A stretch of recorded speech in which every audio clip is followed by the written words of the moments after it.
আমার বাচ্চা তো কোনো সবজিই খেতে চায় না। এই যে শীতকাল যাচ্ছে কত রকমের সবজি পাওয়া যায়। আমরা সবাই সবজি খাই, বাসায় বিভিন্ন রকম সবজি রান্নাও করি। কিন্তু বাচ্চাকে তো খাওয়াতে পারি না। কি করব? আসলে কিছু করার নাই, কিছু বলারও নাই। সব বাচ্চারাই কম বেশি এরকম। হয়তো কিছু বাচ্চা থাকে যারা অনেক বেশি খাওয়া-দাওয়া করে বা খেতে পছন্দ করে। কিন্তু বিশ্বাস করেন ম্যাক্সিমাম বাচ্চাই না খাবার নিয়ে খুব ডিস্টার্ব করে। প্রতিটা মা এর ভুক্তভোগী। কিন্তু বাচ্চাকে সেভাবে খাবারগুলো উপস্থাপন করেন যেগুলো বাচ্চা খেতে পছন্দ করে। ধরেন আপনার বাচ্চা নুডলস খেতে পছন্দ করে, এবার নুডলসের সাথে আপনি কিছু ভেজিটেবল মিক্সড করে দেন। হতে পারে বড় বাচ্চা হলে ভেজিটেবল দেখে খেতে চাইবে না, যে না বেশি ভেজিটেবল দিয়ে ফেলেছেন, এই সেই এসব বলবে। কিন্তু তখন আপনাকে আপনার বাচ্চাকে কনভিন্স করতে হবে। আর যদি বাচ্চা একটু ছোট হয়, যে এখনও বোঝে না এই ব্যাপারগুলো, আপনি খাইয়ে দিচ্ছেন, তখন কি করবেন, এই যে আমার মতো করে এরকমভাবে অনেকগুলো ভেজিটেবল একসাথে মিক্সড করে সাথে একটা ডিম মিক্সড করে নুডলস রান্না করে দেওয়ার চেষ্টা করবেন। ইদানিং আমার টুইন বেবি কিন্তু নুডলস খেতে খুব পছন্দ করছে।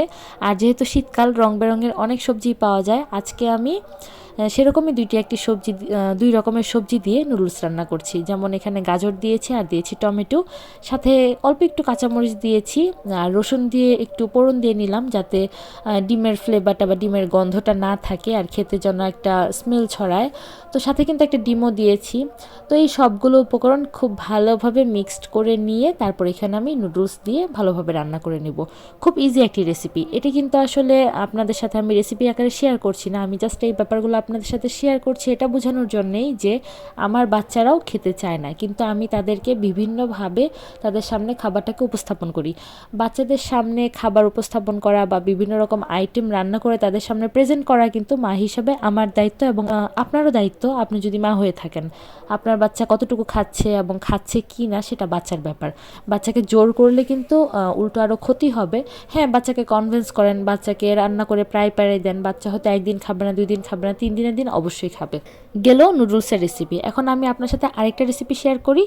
এই যে দেখেন, আমি অল্প কয়েকটা পেঁয়াজ, কাঁচামরিচ, একটা পাকা টমেটো আর একটা ডিম একসাথে দিয়ে তেলের মাঝে খুব ভালোভাবে মিক্সড করে নিয়েছি। হ্যাঁ, এখানে পরিমাণ মতো আমি একটু হলুদের গুঁড়ো দিয়েছি আর লবণও দিয়েছি।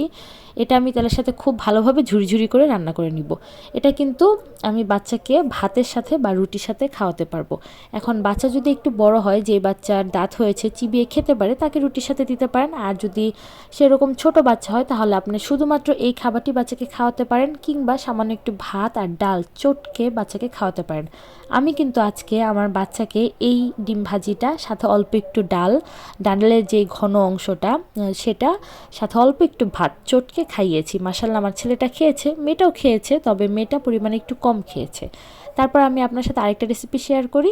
সেটা হচ্ছে, এই যে ডিমটাকে দেখেন আমি আবারও ঝুরি করে নিচ্ছি। আর এই ডিম ঝুরিটার জন্য কিন্তু এখানে একটা ভালো পাকা টুসটুসে লাল টুকটুকে একটা টমেটো লাগবে। কাঁচা টমেটো দিয়ে করলে হয়তো এটা খেতে ভালো লাগবে না। আমি খুব বেশি একটা পাকা টমেটো নিয়েছিলাম, যার ফলে খেতে খুব মজা হয়েছিল।